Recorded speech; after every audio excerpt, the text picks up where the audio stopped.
Night 10:30 అయింది. ఇప్పుడే నాకు స్విగ్గీ ఇన్స్టామార్ట్ నుంచి ఇది వచ్చిందనమాట. నీట్గా ప్యాక్ చేసి ఇచ్చారు.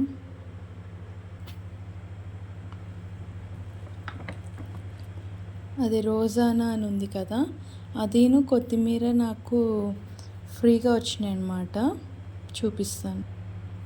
ఇదిగోండి, బీట్రూట్, కీరా, క్యాప్సికమ్, క్యారెట్, తర్వాత కొబ్బరికి ఇవి ఆర్డర్ పెట్టుకున్నా నేను. సో నాకు ఒకటి కొత్తిమీర చూసారు ఎంత ఫ్రెష్గా ఉందో. ఇంకొకటి కిలో బియ్యం అండి. ఇవి 100 రూపీస్ వర్త్ది ఫ్రీగా వచ్చినాయి. సో ఈ నైట్ పూట నేను ఆర్డర్ పెట్టుకున్నవి ఇవి.